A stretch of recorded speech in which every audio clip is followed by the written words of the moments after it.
It sounds like a true story. A young law professor and a reporter combined forces to solve the decades-old murder of a civil rights activist. The evidence points to the man running for the highest political office in Mississippi.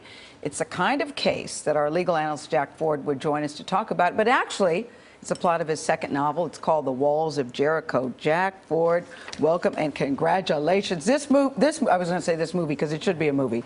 This book took so many twists and turns, but it all made sense to me. Where did this come from? You know, it came from involvement that I had. I spent a lot of time in Oxford, Mississippi over the last 15 or 20 years. I lecture at the law school, at the journalism school. I have a lot of friends there. And a couple of years ago, and I've come to love the place and the people. A couple of years ago, I was doing research for a course I teach up at Yale on famous trials. And I came across a story of a 1955 civil rights murderer, Reverend George Lee, shotgunned to death after being involved in a civil rights voting movement. And not only was it never solved, it was never even investigated. Police at the time wrote it off as a motor vehicle accident, despite the shotgun blast.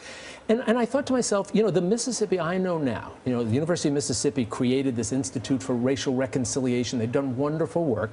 They recognize the problems with their past. But I thought, how would the Mississippi I know now deal with the ghosts of the Mississippi in the past that they were confronted with? So that was sort of the genesis of the story. So that's what this is about. It's about a cold case of a civil rights activist, right? It is. It's a cold case, and it's people and places dealing with the ghosts of their past. How do you deal with that when you're confronted with, you know, something that had happened here? So this cold case becomes resurrected. The characters you mentioned, a woman who's an investigative reporter for the New York Times, parts of all of you in the reporter here, and then granddaughter of a Klansman, the law professor. His dad is a big civil rights activist. Yeah. There's a twist there, solving the civil rights crime.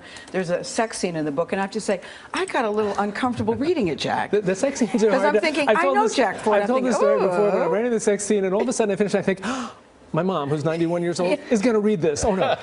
Hit delete. Make it go away. Do something. Any good book has a good sex scene. You have to have it. You gotta have it. Although I do think my children are embarrassed by the fact. No. It's so well done. And the names are so cool. Channing Wallace, Tillman Jessup, Jefferson Tranum. Where did you get these names? I think names evoke a place and a feeling. And what I did, literally, I grabbed the Oxford, Mississippi phone book. Right, yeah. And I started looking through that and rosters from Ole Miss, and I sort of picked first names and last names, and I said, this sounds like the person who would be, you know, the governor, or sounds like the person who would be the trial lawyer or the professor. I know writers have actually taken names off gravestones. This is your second book. Did it get any easier writing this book? It did.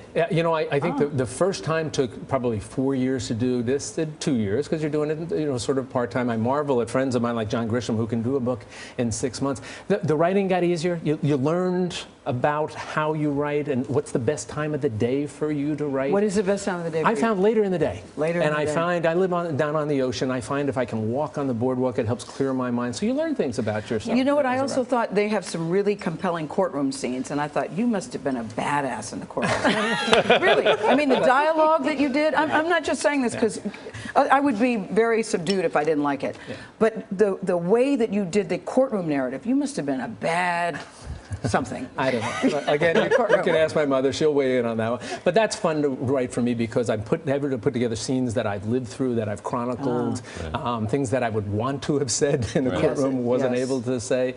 So doing that part, that was the easy part. You know, that part flowed fairly easily. You always wrestle with the other parts. And the nice part is you know the outcome in this one, Jack. Yeah. Or you can make it up if you don't like the way it's going, as opposed Jack to Ford, thanks so much. Thanks.